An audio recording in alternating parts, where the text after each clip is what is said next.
Ndugu mpenzi mtazamaji, karibu kwenye kipindi chako cha weledi wa Kiswahili, ukiwa nami nahodha Mzamil bin Rashid, na pasipo peke yangu niko hapa na gwiji ambaye leo hii taweza tu kumjaribu kumuuliza maswali ya Kiswahili tuweze kujua tu weledi wake wa Kiswahili kwa vipi, na je, anafahamu Kiswahili kwa kiwango kipi. Kaka, jitambulishe kwa jina, nani?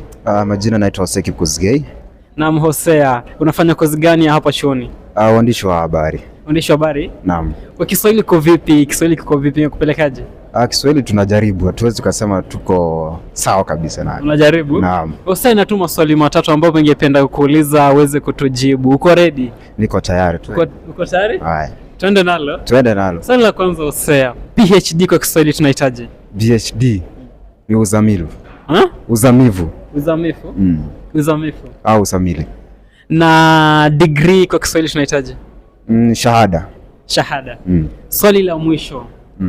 Hapa chuoni mnakuwa na semester 1, semester 2, semester 3. Labda tuweze tu kwa Kiswahili, semester kwa Kiswahili tunahitaji?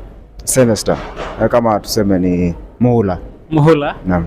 Vyema kabisa ndugu penzi mtazamaji, amekuwa Hosea, mwanafunzi wa wanahabari. Tupatane hapo baadaye. Kumbuka kuweza kutufuatilia kwenye mtandao wa kijamii pale TikTok ni Mzamil_media, YouTube ni Mzamil TV, uweze kusubscribe, uweze kufollow ili uwe miongoni mwetu. Kutoka hapa sina la ziada. Jina langu ni Mzamil bin Rashid, kijana katavu asiye na bwete, na kimekuwa kipindi chako cha weledi wa Kiswahili.